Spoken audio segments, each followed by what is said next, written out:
in the mood that I'm in. I'm supposed to be in a bad mood. I'm supposed to be having a very bad day because my Knicks lost.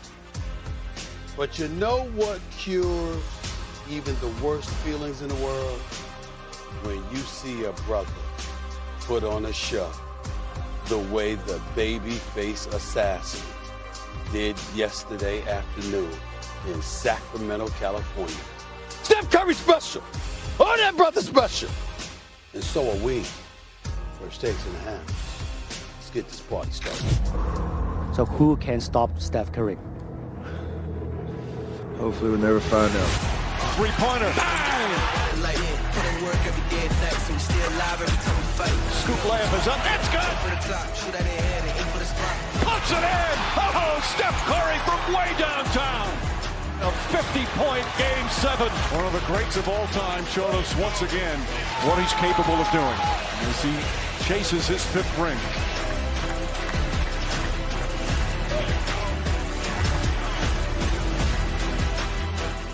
Everybody, welcome into First Take. Hope you had a wonderful weekend. Quite the crew this morning. Kendrick Perkins, Stephen A., Monica McNutt in NYC. Hey, lady. How's everybody feeling? Howdy. Pretty good. Happy Monday. Happy Monday. I've had better Mondays. You know, I expect a little more from my New York Knicks, which we will discuss. But all I got to say is this: no matter how or what I saw yesterday, rather.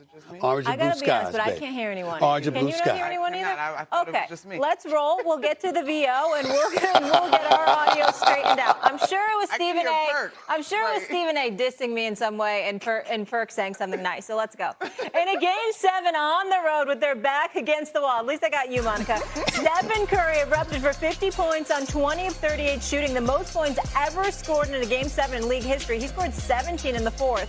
The help Curry got was limited as Klay Thompson, 1 of 10. Jordan Poole scored just 5 points in the first half. Then midway through the third quarter, they turned it around, folks. Klay and Steph scored or assisted on 30 of the Warriors' 35 third quarter points. They will now face the Lakers in the conference semifinals. Let's go. Game 1 being played on Tuesday at the Chase Center. Here's Steve Kerr on Steph. He doesn't surprise me.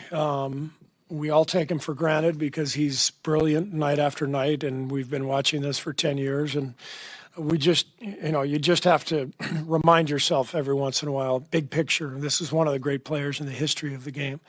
But that's how I felt, back when in my playing days, with Michael Jordan. You'd see it night after night, so you just took it for granted. Who can stop Steph Curry?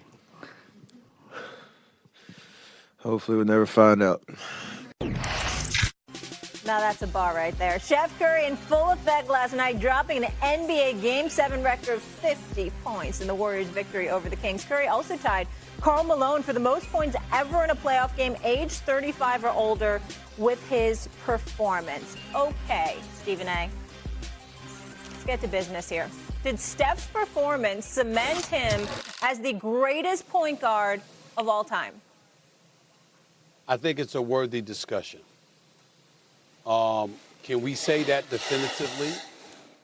No, because Magic Johnson, like Steph Curry, revolutionized the game of basketball, showed you that a big dude, 6'9", could play point forward or could play point guard, could be an elite passer, run an offense, lead a break, et cetera, although albeit a bit smaller, some would say.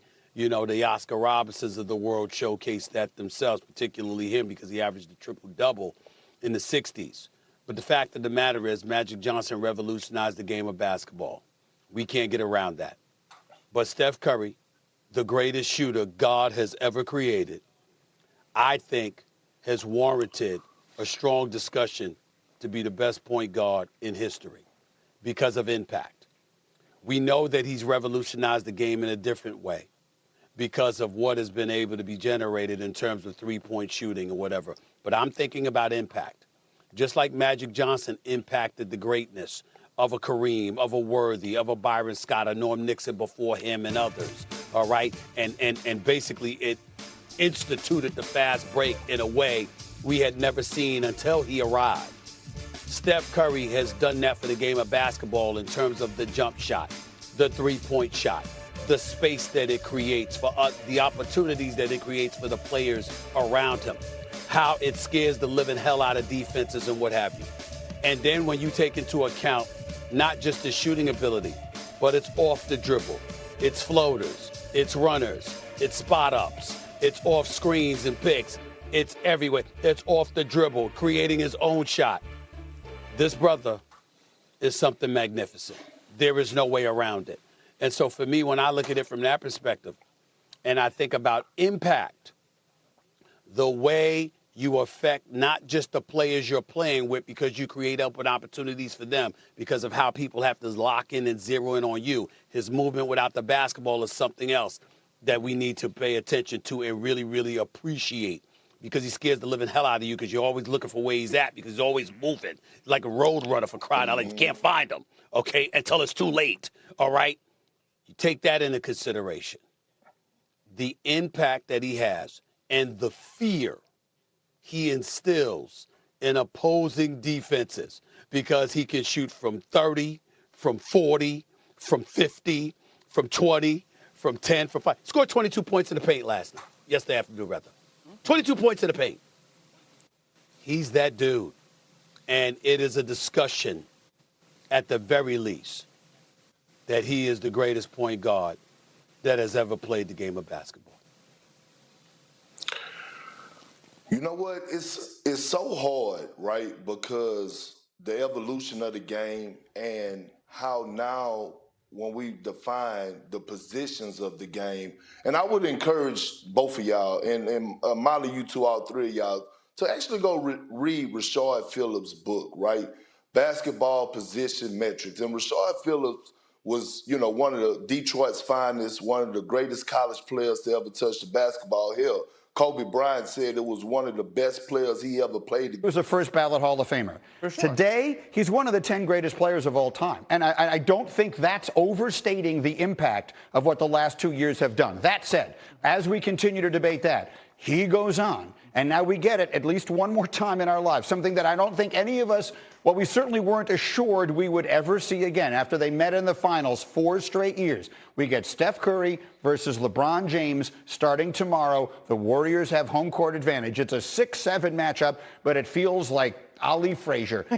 Talk to me, Monica. Give me the thumbnail on the series. Oh, all right. Immediate thumbnail. The Warriors continue to improve game by game in their series versus the Kings outside of Game 6, which we'll just call an outlier because they have bad spacing. I think this Warriors team, similar to the Lakers, is not the team that we saw over the course of the regular season. Gary Payton II, Andrew Wiggins have been huge contributions or additions back into this roster. They are playing with continuity. They are playing with tremendous experience and momentum coming into the series. On the other side, I said that Anthony Davis was the key to that Memphis Grizzlies series. I think the same sort of mentality could potentially apply, but across the board, the Lakers are going to have to rise to the challenge of defending this Warriors' potent offense. Now, as gaudy and privileged and talented as Steph Curry is, there is LeBron James on the other side, and I think his sheer will is going to make this series particularly interesting, but I just wonder about the collective experience if I had to find something to separate the two of these teams, and that advantage goes to the Warriors camp. What's the biggest difference?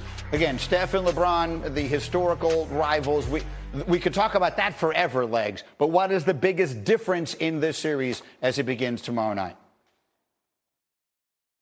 I think for me, look, defensively, it's going to be an issue for the Lakers. There's no doubt, because I just don't think they've necessarily got the personnel on the perimeter to deal with what you have to with Golden State, off the basketball, where your head has to be on a swivel, and the amount of runs you have to stop, because it's one thing to go on a 10-0 run against Golden State. Like, at no point are they going to be fazed by any situation they find themselves in. You saw what happened with Memphis, particularly in that last game. Once things started to get a little bit sideways, they completely collapsed. That's not going to happen with the Warriors. No matter what their situation they find themselves in, you've got to continue to concentrate for 48 minutes defensively against them. Very few teams have the personnel, the scheme, the game plan to do that, and I don't necessarily think the Lakers do. Having said all of it, if Anthony Davis is the best player in this series, the Lakers have a legitimate shot to win it. So I agree with Monica. He is the key because he is that unique. He's got to be more consistent than he was in the last round to give the Lakers a shot. That's such a good point. Let's bookmark that and come back to it later in this hour. Because for all the talk about LeBron and all the talk about Steph, the one whose legacy might actually be rewritten in the next 2 weeks is Anthony Davis if he carries the Lakers through this. We'll talk about it much more as we continue. In the meantime, it is time for your morning wake-up call. The best team in hockey history, the Boston Bruins, an overtime shocker.